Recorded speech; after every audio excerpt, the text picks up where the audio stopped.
कि जमीयतुल उलमा ये डिक्लेयर कर दे कि शेख आसिफ के मानने वाले उनके वोटरों से हमको के उसूल से साये की भीख मांग रहे हैं बबूल से। वाकिफ नहीं है जो लोग सफर के उसूल से, साये की भीख मांग रहे हैं बबूल से। मैं अब तक सफर में हूँ इस एतमाद पर, उभरेगी मंजिलें मेरी कदमों के धूल से। पुरजोर तालियों में इस्तेकबाल करें हमारे लीडर का।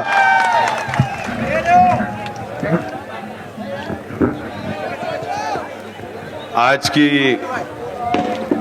मीटिंग के सदर मोहतरम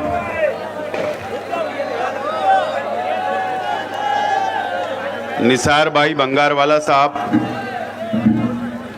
मंच पे तशरीफ फरमा,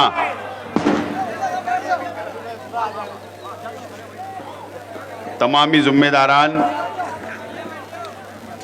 और मेरे सामने तशरीफ फरमा बुजुर्ग हजरात, नौजवान साथी, दोस्तों और साथियों,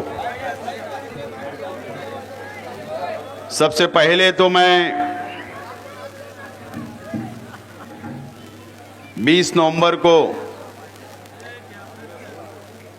जो महाराष्ट्र असेंबली का चुनाव हुआ, मैं अहलियान शहर का, जिन लोगों ने मुझे वोट दिया और जिन लोगों ने वोट नहीं दिया, ऐसे तमाम ही अहलियान शहर का मैं शुक्रिया अदा करता हूं और तमाम ही हमारे कार्यकर्ताओं का, जिम्मेदारान का, मुकर्रिर हजरात का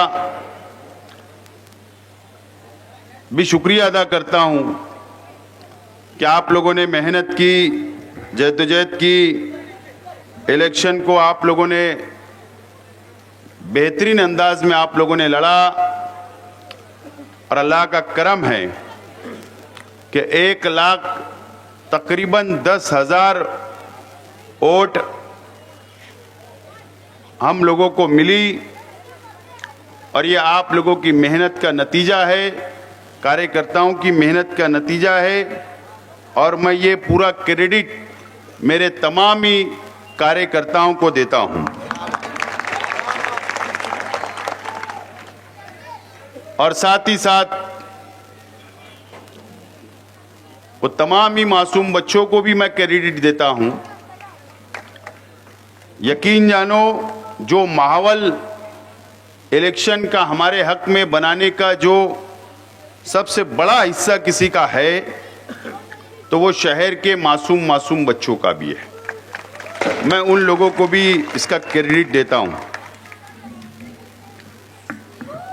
नतीजा आ गया, 163 वोट से हम लोग इलेक्शन हार गए। मैंने कहा था कि हम लोग इलेक्शन हारे हैं, हिम्मत नहीं हारे। हम लोग इलेक्शन हारे, हिम्मत नहीं हारे। दोस्तों, अगर आप लोग ये इलेक्शन का अगर आप लोग जायजा लेंगे, अगर आप लोग ये शहर का इलेक्शन का अगर आप लोग जायजा लेंगे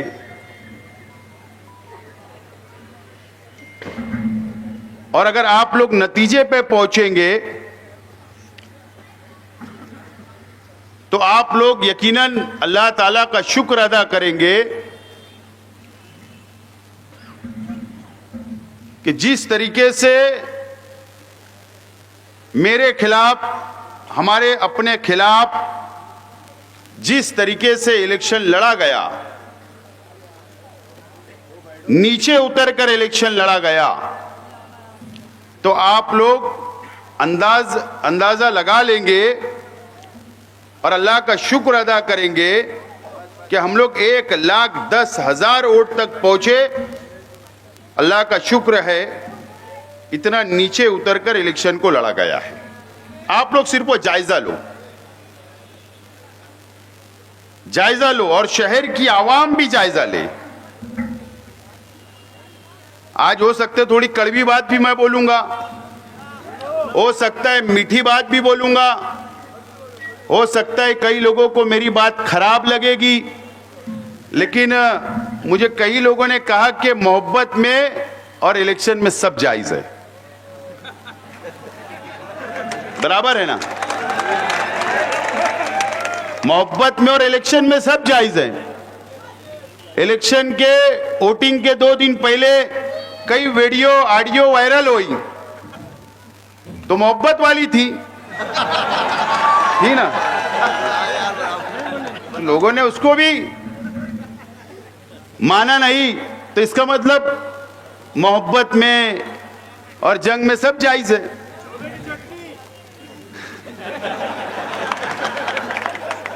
ठीक है, अभी और एक टाइम वायरल कर देंगे, काहे को टेंशन ले रहे हैं, जब लोग भूल गए होंगे तो थोड़ी कड़वी भी लगेंगी, थोड़ी मीठी भी बातें लगेंगी, और उसके बाद अगर मुझ पर कोई इल्जामात भी लगाएंगे तो कोई परवाह हुआ नहीं है, कोई परवाह हुआ नहीं है।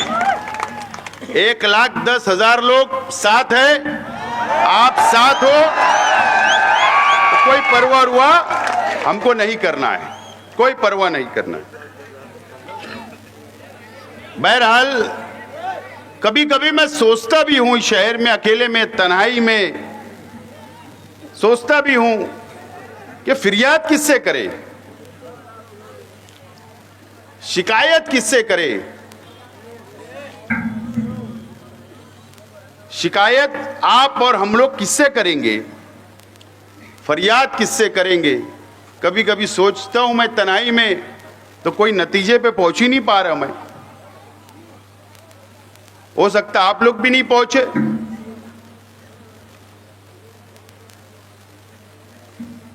सच्चाई है, आप लोग पूरा जायजा लो, इस इलेक्शन का पूरा जायजा लो। मैं कोई मेरी भड़ास नहीं निकाल रहा, मुझे हर बिरादरी, हर मसलक, हर तबका, हर इलाका, हर गरीब, हर मजदूर, सब लोगों ने वोट दिया, उनसे कोई शिकायत नहीं है, कोई शिकायत नहीं है। लेकिन आप जायजा लेंगे तो आप लोग भी ये सोचेंगे कि सही बात है यार, हमने फरियाद किससे करना। मैंने तो सुना है कि उल्मा के पीछे चलो, उल्मा की बातों को मानो, उनके फैसलों को मानो। तकरीरें तो बहुत हुई, लेकिन अगर कोई आलिम हमारे मुखालिफ है और वो अगर ऐसी गिरी हुई हरकत अगर कर रहा है, तो फिर फरियाद हमने कहां लेकर जाना। अगर उसके बारे में भी कोई फतवा होगा तो हमें दे दो, ताकि हमको आइंदा उसके ऊपर चलने के लिए काम आएगा, काम आएगा। अब अगर सुन्नी कोई मुफ्ती का फतवा लूंगा तो देवबंदी बोलेगा मैं नहीं मान रहा, अगर देवबंदी मुफ्ती का फतवा लूंगा तो सुन्नी भाई बोलेंगे हम नहीं मानेंगे। तो ये मसला खड़ा हो जाएगा। बहरहाल आप लोग अंदाजा लगाओ, इलेक्शन डिक्लेयर हुआ, आचार संहिता लगी, उस वक्त आचार संहिता लग चुकी थी, नोटिफिकेशन नहीं निकला था, नोटिफिकेशन नहीं निकला था, आचार संहिता लग गई थी। ए भैया बैठ, चलो शांत है यार, बस मैं 5 मिनट में खत्म कर दूंगा, आप बोले तो। नोटिफिकेशन नहीं निकला था, आचार संहिता लग गई थी। पहला हमको टारगेट करने का काम किया गया, पहला जामा मस्जिद से। मैं आपको याद दिला रहा हूं, क्योंकि आम वर्करों को, आम शहर की आवाम को, आप लोग इलेक्शन में इतने बिजी थे, आप लोग काम में लगे हुए थे, शायद आपकी नजर वहां तक नहीं गई। जामा मस्जिद से आज के उम्मीदवार, आज के एमएलए जो जामा मस्जिद के इमाम हैं, उन्होंने क्या कहा, दर्स कुरान में, मस्जिद के मिंबर के आगे दर्स कुरान चल रहा है, मस्जिद में कुरान शरीफ, अल्लाह की किताब सामने है। किसी ने सवाल किया तो क्या कहा कि शेख रशीद फटी हुई कमीज पहनकर आया था, खालिद हाजी का नाम लिया गया। बोले उनको तो बताता हूं, या और क्या क्या उन्होंने कहा। और बोले जलसे में बोलता हूं ना, दर्स कुरान में, मस्जिद में, कुरान सामने है, अल्लाह का घर है, वहां पर नानी का दूध याद दिला दूंगा। मस्जिद के अंदर बोला गया, उस मस्जिद में हमारा भी हक है, मैं भी मुसलमान हूं, मेरा परिवार भी, मेरे कार्यकर्ता भी वहां नमाज अदा कर सकते हैं। वो किसी की एक की प्रॉपर्टी नहीं, किसी की ट्रस्टों की प्रॉपर्टी नहीं है, लेकिन वहां बोला गया, उसका इस्तेमाल वहां से शुरू किया गया, जामा मस्जिद का इस्तेमाल। उसके बाद 2 या 3 दिन के बाद फतेह मैदान पर जमीयतुल उलमा का जलसा था। अब जमीयतुल उलमा, पहले तो मैं बात पूरी करता चलूं कि जामा मस्जिद के ट्रस्टियान से आज भी मेरा सवाल बाकी है। अगर जामा मस्जिद के ट्रस्टियान अगर बोलेंगे तो एक वक्त लेकर मैं हर जामा मस्जिद के ट्रस्टियान के घर पर भी आ सकता हूं, और मैं सोच रहा हूं कि जाना भी चाहिए, जाना भी चाहिए। क्यों नहीं जाना चाहिए? जिया हकीम साहब हो या और कोई ट्रस्टियान हो, मैं सोच रहा हूं जाना चाहिए कि भाई जवाब हमको तो दो। मेरे वालिद मरहूम का नाम लिया गया, नानी का दूध याद दिलाया गया जामा मस्जिद के मेंबर से, या तो जामा मस्जिद के ट्रस्टियान ने साफ तौर पर मुझको, मेरे परिवार को लिख कर दे देना कि आपके परिवार का यहां पर कोई सदस्य आ नहीं सकता, ये जामा मस्जिद हमारी प्रॉपर्टी है, यह हमारी मिल्कियत है, तुम्हारी खानदान का, तुम्हारे वर्कर इस जामा मस्जिद में नहीं आ सकते, या तुम्हारा अपना हक नहीं है, यह मुझे लेखी में दे देना, मैं नहीं आऊंगा, मैं नहीं आऊंगा, ये दे दो। लेकिन जामा मस्जिद का इस्तेमाल किया गया। ये इलेक्शन की शुरुआत बता रहा हूं मैं। उसके बाद फतेह मैदान के अंदर जलसा लिया गया जमीयतुल उलमा हिंद के नाम से, मदनी रोड। वहां पर जो बोलना था मेरे परिवार के बारे में या मेरे बारे में या खालिद हाजी के बारे में जो भड़ास निकालना था, सब भड़ास निकाली गई। वो भी इलेक्शन का एक स्टैंड था, एक वातावरण बनाने का काम था। वहां पर मालिक बकरा, ऐसा ही बोलते हैं, मैं किसी बुजुर्गों का नाम ऐसा नहीं लेता हूं, उनको सब हक है, वो कम ज्यादा बोल देवे, जबान खराब इस्तेमाल करे, उनको हक है, हमको नहीं। अच्छा, बकरा साड़ी थी उनकी, सिक्का था, मालिक सेठ बकरा। उन्होंने क्या कहा कि जमीयतुल उलमा के 1 लाख मेंबर है हमारे मालेगांव में, 1 लाख मेंबर है। बोले इतनी ओढ़ दो मुफ्ती इस्माइल को कि शेख आसिफ बहा जाए, बह जाए, इतनी ओढ़ दो। मुझे बताओ, जमीयतुल उलमा से भी मेरा सवाल है कि जमीयतुल उलमा यह डिक्लेयर कर दे कि शेख आसिफ के मानने वाले उनके वोटरों से हमको चंदा नहीं चाहिए, डिक्लेयर कर दो। या जो 1 लाख मेंबरशिप बनी है, आप ये बोल दो कि यह सिर्फ हमारी प्रॉपर्टी है, यह हमारी प्रॉपर्टी है, ये बोल दो, ये बोल दो।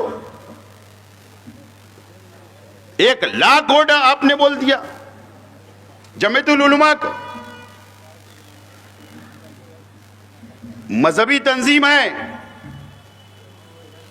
जमीयतुल उलमा, मेरे लिए मोहतरम कल भी थी ऑल इंडिया, आज भी और आगे भी रहेंगे, उसमें कोई दो राय नहीं। मालेगांव शहर जमीयतुल उलमा से मेरा सवाल है, आप भी डिक्लेरेशन कर दो कि मुफ्ती मोहम्मद इस्माइल कासमी साहब की ये प्राइवेट कंपनी है, इसके अंदर आप लोगों का कोई हक नहीं है, मालेगांव शहर की आवाम का कोई हक नहीं है, आप डिक्लेयर कर दो। उसका इस्तेमाल किया गया, इस्तेमाल किया गया। दीनी तंजीम है, जुमा जुमा फरमान आता है जमीयतुल उलमा का, उस पे हम सब अमल करते, सब हम अमल करते। हम ये थोड़ी देखते। आमीन फारूक साहब ने कहा था, साबिक कारपोरेटर ने, कि पिछले इलेक्शन में 50 लाख रुपया चंदे का पैसा इलेक्शन में इस्तेमाल किया गया था, 50 लाख रुपया। लेकिन जब हम चंदा देते हैं तो हम ये नियत से देते हैं कि साले सवाब की नियत से, नेक नियत से नेकी मिलेगी, चलो दे दिए। लेकिन जमीयत का इस्तेमाल किया गया। मुझे बताइए आप हिंदुस्तान के अंदर कहीं भी, पूरे हिंदुस्तान के अंदर एक ऐसी कोई मुझे मिसाल लाकर बता देवे कि जमीयतुल उलमा ने किसी कैंडिडेट की हिमायत की, ये बता दो। दस्तूर में होगा तो ये बता दो, दस्तूर में होगा तो ये बता दो। मालेगांव शहर जमीयतुल उलमा मदनी रोड ने, अखबार के अंदर खबर है कि मालेगांव शहर जमीयतुल उलमा मुफ्ती मोहम्मद इस्माइल कासमी को हिमायत देती है इलेक्शन में उम्मीदवारी के लिए। गैर दस्तूरी काम है, ये बता दो। उसका इस्तेमाल किया गया, उसका इस्तेमाल किया गया, दीनी तंजीम का इस्तेमाल हुआ। उसके बाद हमारे पास सब वीडियो है।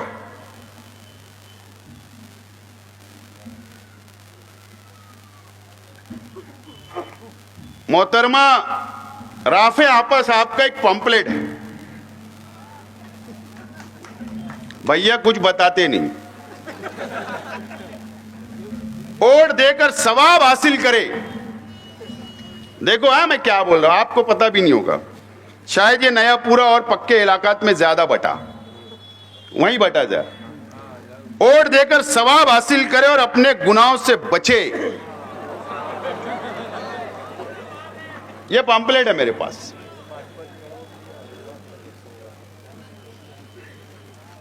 मां बहनों से भी खास तौर पर अपील की गई, वोट देना क्यों जरूरी। पहला सवाब, वोट एक कसम की, एक किस्म की गवाही है, पहला सवाब। दूसरा सवाब, वोट देना एक सिफारिश भी है। तीसरा सवाब, वोट देना एक जिम्मेदारी भी है, जिम्मेदार बनाना भी है। पैसा लेकर वोट देना हराम भी है। ये पंपलेट राफे आपा साहिबा ने तकसीम की। बात समझ रहे, ये भी इस्तेमाल किया गया, सवाब और गुनाह के तौर से ये बताया गया।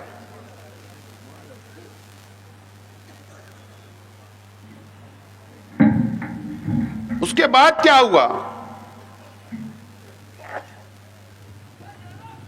आज के एमएलए साहब बीमार हो गए, एंजियोग्राफी हुई। उसके बाद शहर में मां बहनों को जमा करके दुआए मजलिस की गई। आज के एमएलए साहब की लड़की का वीडियो और ऑडियो दोनों हमारे पास मौजूद है, किला खंदक का। दुआ करते करते लास्ट में खड़े रह के तकरीर, वोट देने की अपील की गई, वोट देने की अपील की गई। ये मजहब का सहारा लिया गया।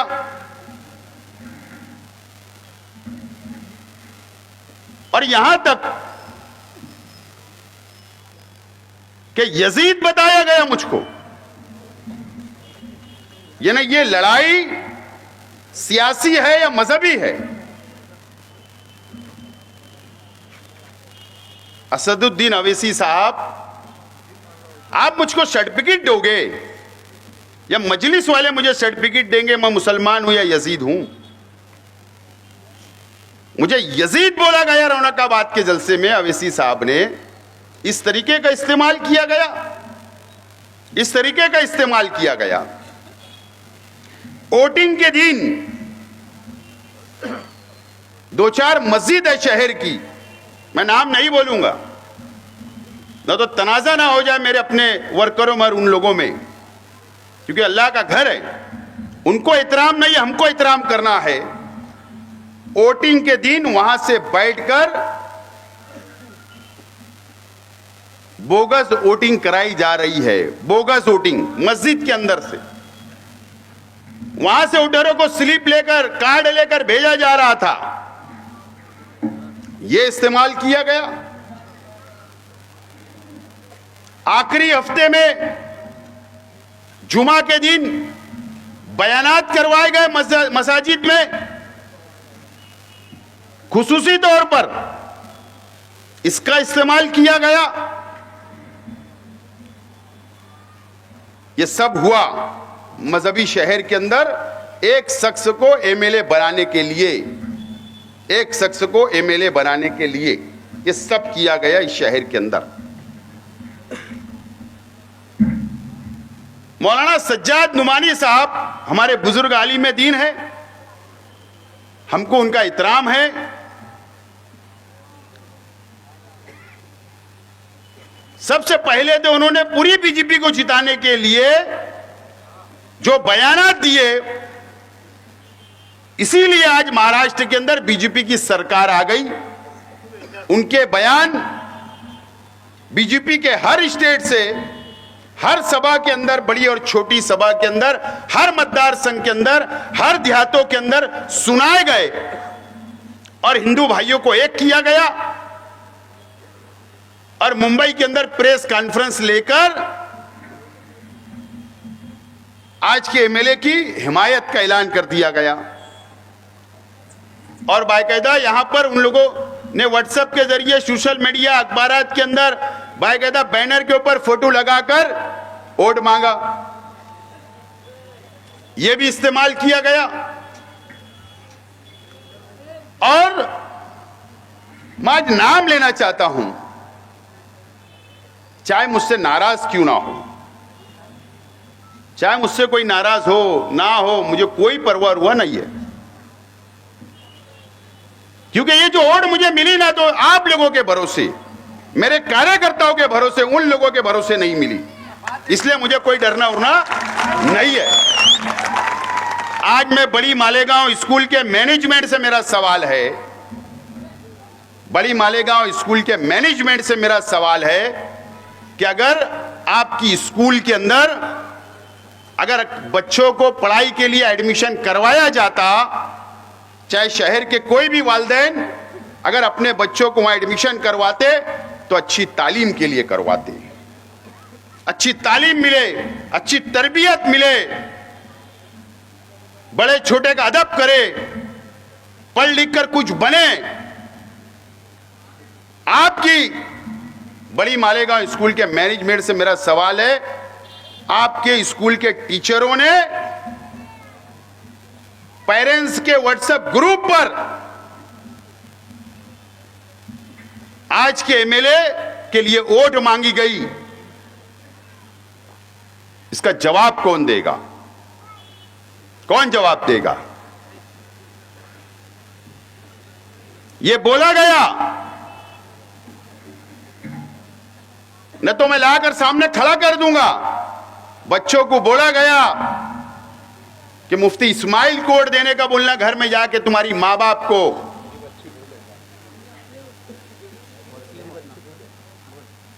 ये पीछे खड़े वसीम भाई, इनकी बच्ची भी है, बोला गया। और अगर बोले मुफ्ती इस्माइल चुन कर आ जाएंगे तो आप स्कूल आना मत, छुट्टी मनाना, और जो अगर शेख आसिफ को वोट देंगे तो इसको स्कूल आना रहेगा। मुझे बताइए, वो प्रचार का अड्डा है क्या? यह तरबियत दी जा रही है कि आपकी स्कूल में? मैनेजमेंट से मेरी गुजारिश है, तहकीक करो, सस्पेंड करो, कार्रवाई करो। अगर आप कार्रवाई नहीं करोगे तो बाहालत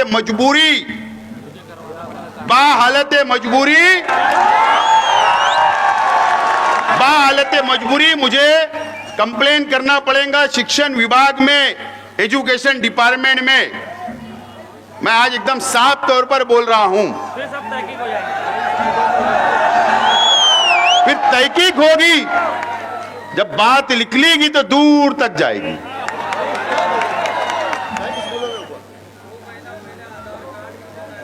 और अभी मैं सब स्कूलों को लेटर भेजने वाला हूं। तुम 3-4 महीना पहले, 6 महीना पहले बच्चों से आधार कार्ड,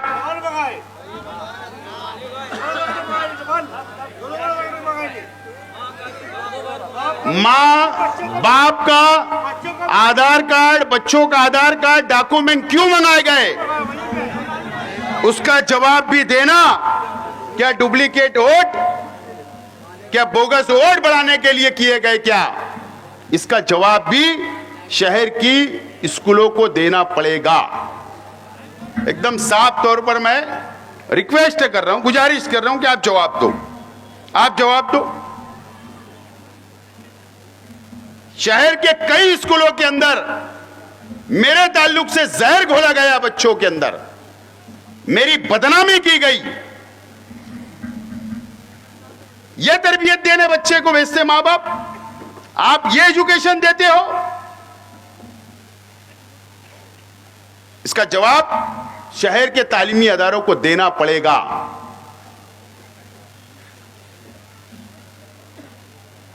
माफी के साथ बोल रहा हूं, देना पड़ेगा।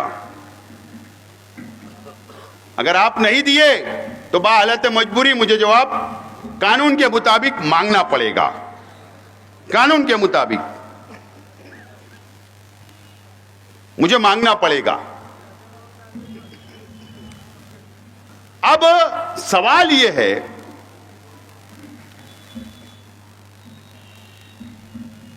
पोलिंग के दिन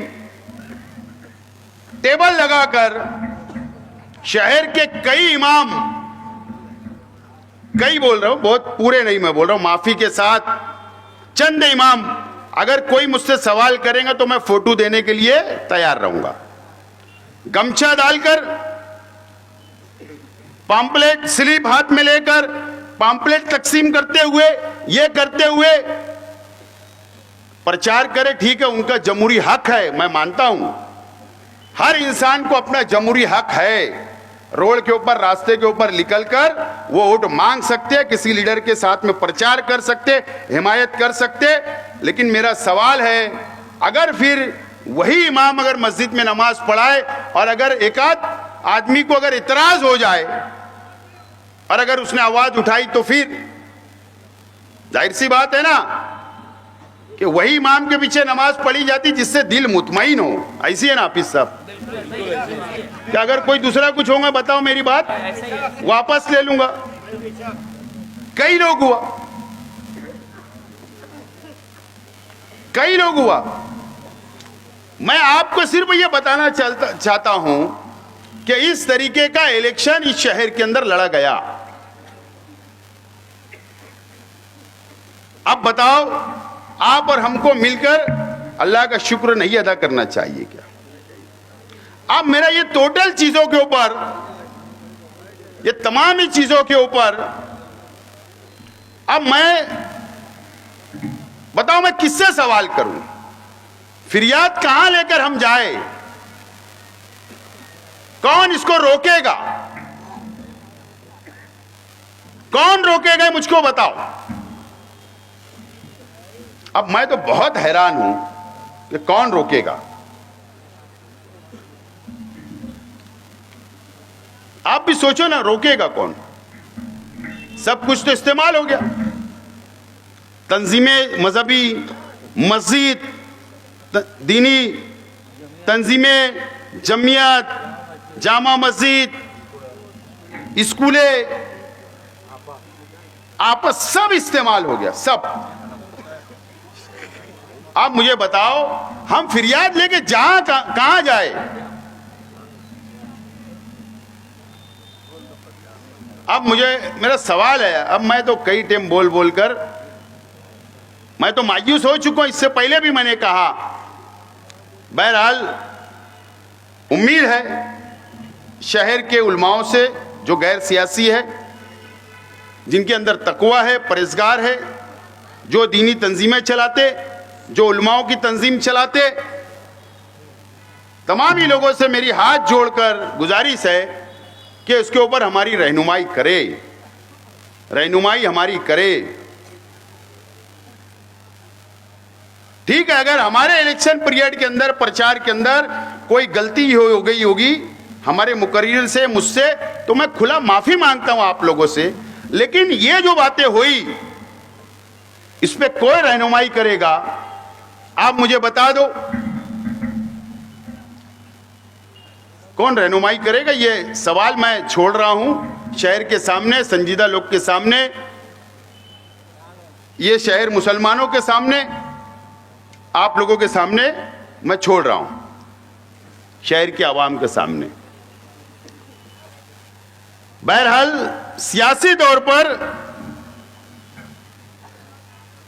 यह शहर को अब सोचना है, शहर को समझना है और आइंदा शहर की आवाम को फैसला करना है कि अब सियासी लोगों ने, सियासी चाहे मैं हो या समाजवादी के लोग हो या और छोटी छोटी पार्टियों के लोग हो, चाहे सोशल वर्कर हो, मुझे बताइए कि शहर क्या फैसला करता है। देखो, हमारी ऑफिस, ये ऑफिस खुली रहती है, वो ऑफिस खुली रहती है, गरीब आवाम आती है, हमारे पास शिकायत लेकर आती है, अपने मसाइल लेकर आती है, सुख दुख लेकर आती है। हॉस्पिटल का काम, राशन दुकान का काम, स्कूलों का एडमिशन, कारपोरेशन का काम, पावर का काम, प्रांत का काम, ओबीसी का काम, पंचायत का काम, हमारी ऑफिस खुली रहती है। ये ऑफिस तो 24 घंटा खुली रहती है। हमारे वर्कर बोलो, हमारे जिम्मेदारान बोलो, हमारे कारपोरेटर बोलो, हम बोलो, यार हम समाजी काम करते, सोशल काम करते, आवाम के बीच में रहते, आवाम का काम करते। बस हमको यही उम्मीद होती है कि इलेक्शन आएगा तो हमको उसका फल मिलेगा, आवाम हमारे साथ खड़े रहेगी, यही उम्मीद रहती है। ना आवाम से फीस मांगते, ना आवाम से पैसा मांगते, गरीबों का काम करते, सोशल काम करते। और इसी तरीके से समाजवादी का भी मैं समझता हूं सिर्फ 2 पार्टियां हैं शहर में, एक हमारी और एक समाजवादी पार्टी, जो आवामी काम में लगी रहती है, आवाम का सुख दुख जानती है, आवाम के मसाइल हल करती है। लेकिन शहर ने जो फैसला किया, क्या इस ताल्लुक से शहर को, शहर के संजीदा लोगों को, शहर की बाशऊर आवाम को, क्या शहर के गरीब और अमीर को क्या सोचना नहीं चाहिए? क्या ऐसे शख्स को वोट दे दी, ना उनका ऑफिस है वो, ना वो राशन कार्ड बनाते, ना किसी का काम नहीं करते, किसी का गरीब का काम नहीं, कोई हॉस्पिटल का काम नहीं, कुछ नहीं, उसके बाद आवाम उनको वोट दे देती? किस बुनियाद पर, किस बुनियाद पर वोट आवाम ने दी? किस बुनियाद पर? मुझे बताइए, किस बुनियाद पर? कुछ तो एक मजबूत दलील होना चाहिए। ठीक है, जमहूरी मुल्क है, सबको अपना उम्मीदवार चॉइस करने का, चुनने का पूरा अधिकार है, इसके अंदर कोई दो राय नहीं। लेकिन एक सोच तो हमारी होना चाहिए शहर के ताल्लुक से, शहर के ताल्लुक से एक सोच होना चाहिए, एक समझ होना चाहिए। उसके बावजूद भी ये हुआ। बहरहाल आवाम को सोचना चाहिए। शहर के बुनकर भाइयों से मुझे शिकायत है,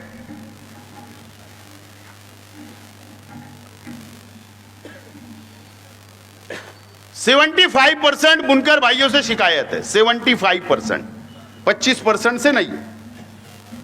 मुझे बताइए,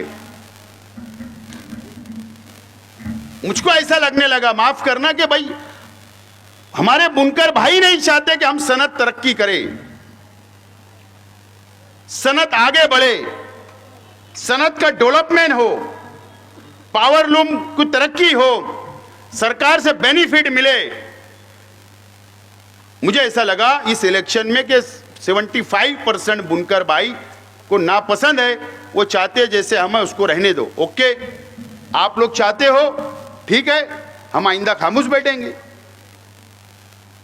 खामोश बैठेंगे। लेकिन ये तो कम से कम सोचना चाहिए था कि यार 5 साल पावर के मसाइल किसने हल करवाया? 2 ही पार्टियां थी, मैं और समाजवादी थे। मैं इसलिए उनका जिक्र कर रहा हूं कि देखो, जो चीज दिखती है उसको कबूल करना चाहिए। कई लोग उनके पास भी जाते थे, वो भी लेकर जाते थे, मैं भी लेकर जाता था। मैं भी मंत्रालय तक सीढ़ियां चला, रईस शेख को उन्होंने भी बुलाया, मीटिंगें ली, अभ्यास कमेटी, स्टडी कमेटी बनी, बुनकरों का मसाइल सुने, मंत्रालय में गए, वहां मीटिंग लगाई उन लोगों ने भी।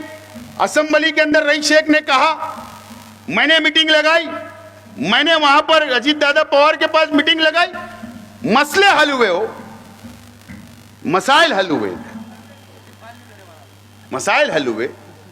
मुझे बताओ, ठीक है, मुझे भी तो 1,10,000 वोट मिला, उन लोगों के दिल पर क्या गुजर रही होगी, वो क्या सोच रहे होंगे, या उनके लीडरान जो मालेगांव के बुनकरों के लिए अबू आसिम आजमी या रईस शेख ने जो आवाज उठाई, बताओ वो दोनों एमएलए क्या सोच रहे होंगे कि जो बुनकर शहर से, पावरलूम सिटी से के ताल्लुक से हमने वहां आवाज उठाई, आज हमारी पार्टी को इतना कम वोट मिला,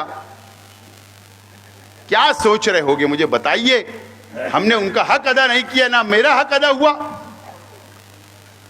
बताओ कि यही हमारी शरीयत है, यही तहजीब है, यही हमारा किसी का शुक्रिया अदा करने का यही तरीका है?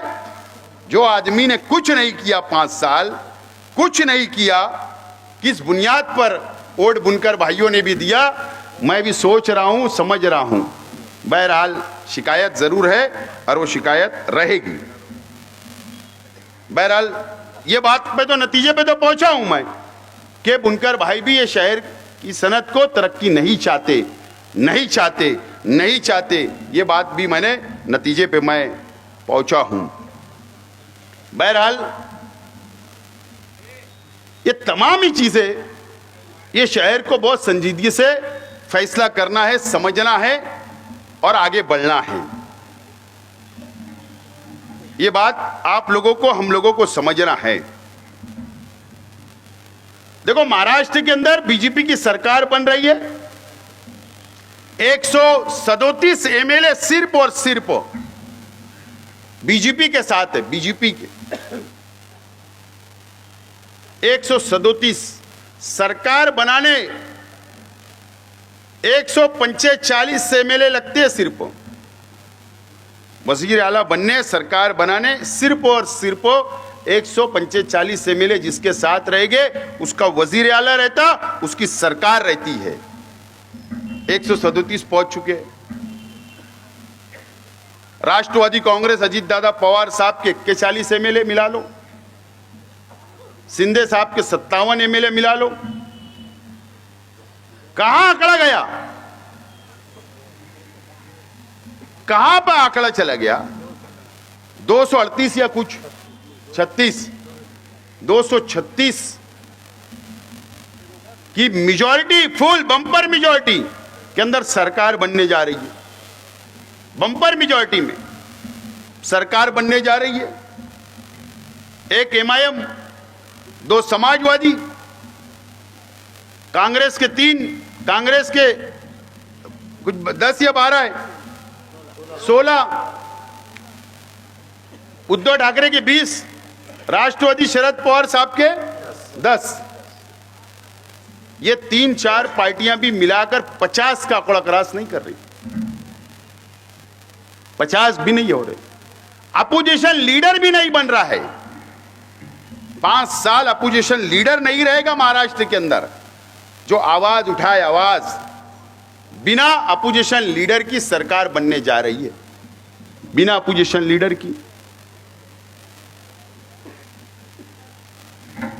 यह क्यों हुआ, यह आप लोगों को समझना है, महाराष्ट्र के मुसलमानों को समझना है, इस शहर के मुसलमानों को समझना है कि इस तरीके की सरकार आ रही है।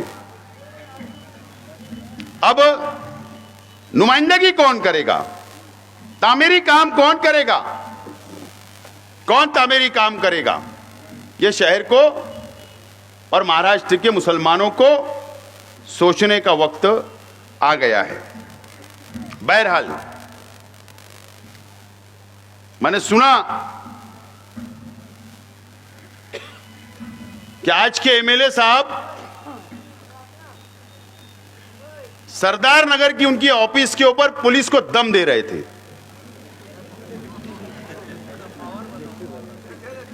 दम दे रहे थे, दम, धमकी, धमकी दे रहे थे कि जुमरात तक बोले पुलिस ने अपना लाएमल तैयार कर लेना, और न तो जुमा के दिन से मैं देखता हूं शहर को। और क्या बोले थे, दो दो हाथ और एमएलए पावर। 10 साल बादर रहे थे क्या? पावर की गोली अभी मालूम पड़ी, पावर की बोले एमएलए पावर बताता। गए ना, कल जुमरात खत्म हो गया, आज जुमा था।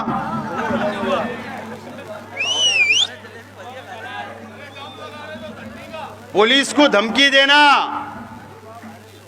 मुझको और मेरे वर्करों को याद रखना, तुम्हारी धमकी से डरने वाले नहीं है,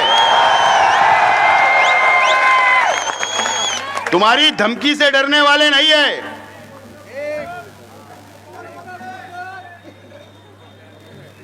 और पुलिस डिपार्टमेंट से भी मेरी रिक्वेस्ट है कि इनके लोग जो फैक्ट डुप्लीकेट वारदातें करते हैं, जो जाफर नगर के अंदर इन्होंने किया था, मैं पुलिस से रिक्वेस्ट करता हूं कि वो प्रेस कॉन्फ्रेंस लेकर आवाम के सामने लाए कि उस शख्स को किसने उठाकर लेकर गया था, और वाजे करे शहर की आवाम के सामने कि वो फैक्ट था कि सच्चाई उसके अंदर थी, या आवाम के सामने वाजे करे। पुलिस डिपार्टमेंट से मेरी रिक्वेस्ट है कि नदीम फीडर का जो मामला हुआ फायरिंग का, पुलिस उसकी इंक्वायरी करे, डीप तक तहकीक करे, और मुझको शक है वो भी फैक्ट है, आवाम के सामने ये बात भी लाई जाए, आवाम के सामने ये बात भी लाई जाए। और आज के एमएलए साहब से बोलना चाहता हूं, अच्छाई और बुराई की बात करते हो, तुमने तो मेरा चालू इलेक्शन में कबूल नहीं किया चैलेंज, कम से कम आप कबूल कर लो, या तो तुम फहरिस्त तो बता दो कि मेरे पार्टी के अंदर, मेरे मंच के ऊपर मेरे लोग ये काले धंधे करते, और नहीं तो चलो मैं चैलेंज कबूल करता, मैं बताता हूं तुम्हारे मंच के ऊपर कितने काले लोग हैं, मैं बताता हूं, मैं बताता हूं, शहर भी देख लेंगे, उल्मा भी देख लेंगे। मैं एक मिसाल देता हूं, देखो तकवा किसको बोलते हैं, तकवा किसको बोलते हैं, मैं एक मिसाल देता हूं तकवा और परहेजगारी के ताल्लुक से। हाफिज यूसुफ साहब थे, इंतकाल कर गए, जामनेरी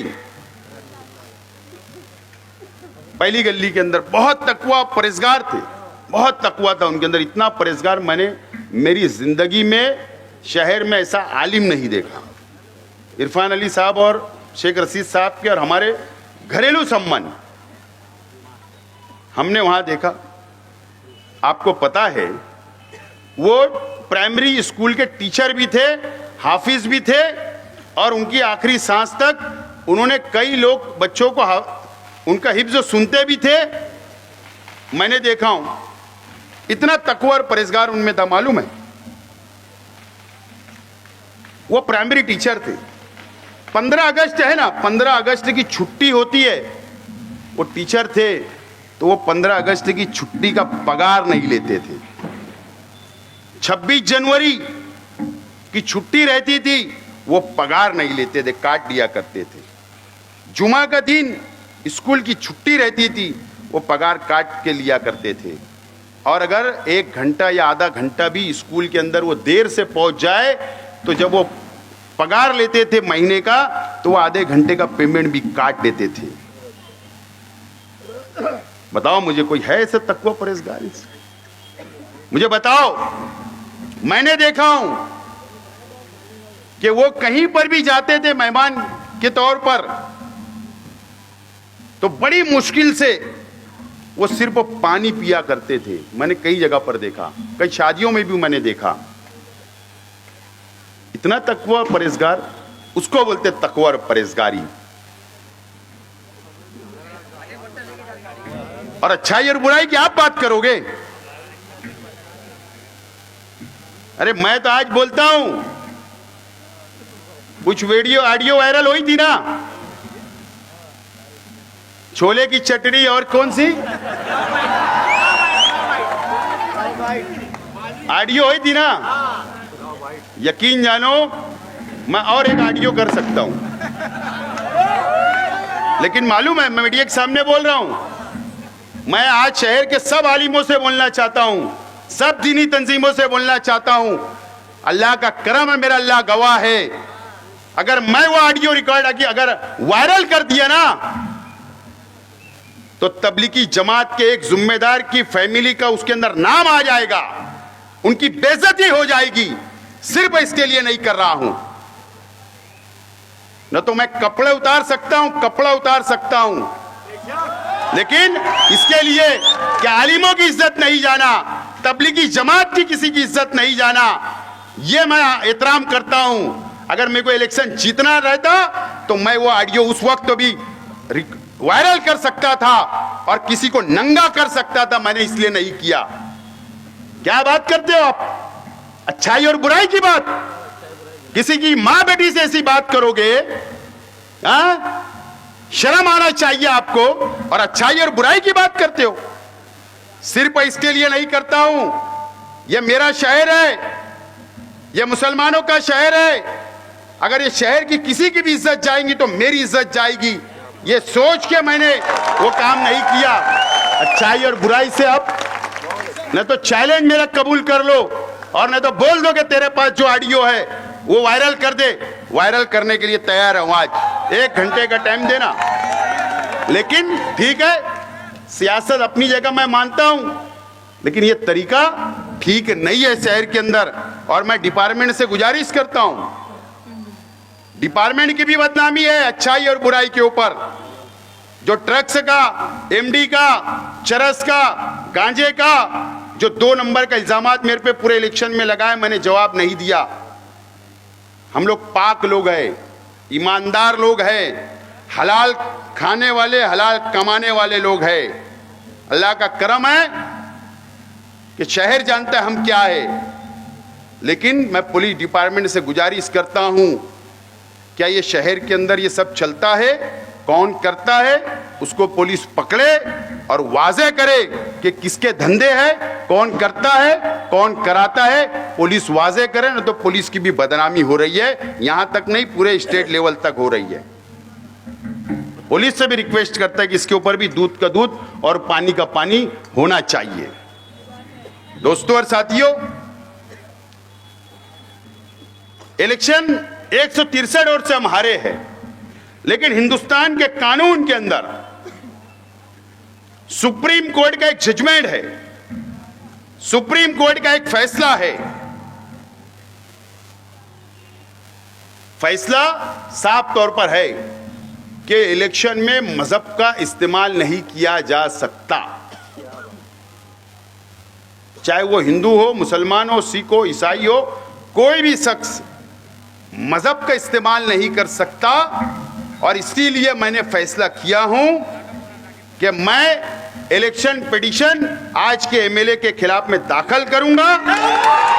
इलेक्शन पिटीशन मैं दाखिल करूंगा और मजहब की बुनियाद जहां जहां भी मजहबी इस्तेमाल किया गया वो तमामी सबूत और मैयत की ओट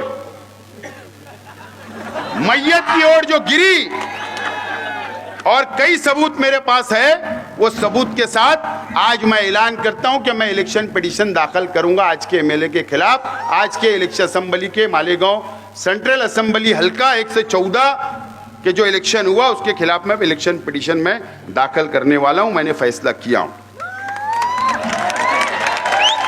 दूसरी बात, मास्टर स्ट्रोक 2 के ताल्लुक से यह बात तो बिल्कुल सच है। क्या ऐसा है कि अब सामने से भी 2-2 हाथ करने वाली बात आ रही है? 2-2 हाथ करने वाली बात हो रही है।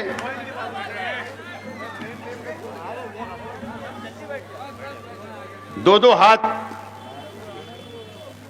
अरे अभी आपकी तबीयत खराब रह रही है क्या?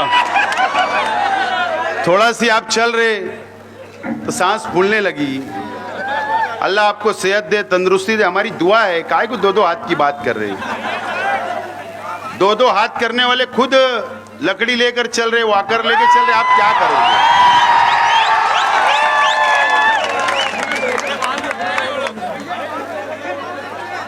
काहे के लिए 2-2 हाथ की बात कर रहे हैं?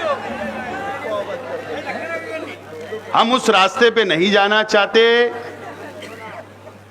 अगर आप सोचेंगे कि हम दबा लेंगे, हम डरा लेंगे, हम धमका लेंगे, वो दिन पूर्वे, वो दिन पूर्वे। ये तो हमारी इंसानियत है, हम सीधा चल रहे। न तो जिस दिन हम टेढ़ा चलने लगे आप सीधा चलने लग जाओगे। लेकिन हम ये रास्ते पे नहीं जाना चाहते। 2-2 हाथ की बात हमसे मत करो, हमसे मत करो। और हम लड़ाई झगड़ा नहीं चाहते। गुंडागर्दी की बात मुझे बताओ, इलेक्शन के बाद से कितने हुए? पेटी बंद हुई क्या? जिस दिन अगर मैं घर के बाहर नहीं निकलता था ना, मैं इलेक्शन हारने के बाद दूसरे दिन जब बाहर निकला घर के तो कुछ नहीं हुआ, और न तो मैं घर में बैठा रहता तो समझ बन जाती थी। लेकिन मैं घर से बाहर निकला, मेरे चाहने वालों को समझाया बुझाया, उनको मैंने उनको हौसला दिया, तो ये शहर शांति से है। हम शांति पसंद लोग हैं, अमन पसंद लोग हैं। उसके बाद भी कंप्लेन, मालेगांव पुलिस वालों की कंप्लेन कर रहे। मैं निकला, गुरुवार वार्ड में बड़ी हजारों लोग लग गए, रोड पे आ गए मेरा इस्तेकबाल करने के लिए। घबराहट होने लगी। आईजी को फोन, डीजी को फोन, जिला एसपी साहब को फोन। वो शेख आसिफ निकल रहा गांव में, उसको रोको रोको। क्या तमाशा! वो बेचारों को ऊपर से ये इनको फोन, शेख आसिफ। फिर दूसरे दिन निकला तो फिर वैसा ही कुसुम्बा रोड, आयशा नगर, रौनकाबाद, खूब आवाम हजारों की तादाद में रोड पर आ गई इस्तेकबाल करने। फिर कंप्लेन, नहीं कुछ हुआ तो हमारे पीआई साहब आयशा नगर वालों ने भी एक गुना दाखिल कर दिया। अगर नहीं भी करते तो चलता, मैं तुम्हारा ही काम कर रहा था, सबको शांत कर रहा था। चलो कर दिए तो कोई बात नहीं। लेकिन हमसे इतना डर और खौफ है आपको कि आपको ऊपर कंप्लेन करना पड़ रही है। बोले मैं एमएलए का पावर बताता, एमएलए का पावर रहता तो जिला एसपी साहब को कोई फोन नहीं करता, यही फोन कर लेते। और तुमने 10 साल के अंदर कुछ नहीं किया शहर का, अब क्या एमएलए की पावर बताएंगे? एमएलए की पावर बताना है ना, तो ईमानदारी से शहर का विकास करो, शहर का डेवलप करो, शहर को के काम करो। सिर्फ वो बड़ी बड़ी रागपाट देने से ये शहर का काम चलने वाला नहीं है। बहरहाल मैं आज मास्टर स्ट्रोक 2 तो आपको इंतजार है। मेरे भी जहन में कुछ बातें चल रही है, लेकिन मैं ये चाहता हूं कि कोई जल्दबाजी में फैसला ना लूं, कोई जल्दबाजी में फैसला ना लूं। मैं कल 11 लोगों की कमेटी का ऐलान करूंगा। वो कमेटी आपस में बैठेंगी, आइंदा लाएमल अपना तैयार करेगी और वो कमेटी जो फैसला सुनाएगी फिर मास्टर स्ट्रोक 2 मैं ऐलान करूंगा। ये बात का मैं आज ऐलान करता हूं। और दूसरी बात, आप लोगों को किसी से डरने की जरूरत नहीं, किसी से दबने की जरूरत नहीं, किसी के सामने झुकने की जरूरत नहीं। हम लोग, आप लोग जाबाज लोग हैं और मैं आपका भाई हूं, मैं आपका भाई हूं, आपके साथ हूं। आप सिर्फ साथ रहो, इंशाअल्लाह आज हमारा नहीं लेकिन कल हमारा होगा और कल हम लोग लड़ेंगे और जीतेंगे। बहुत बहुत शुक्रिया।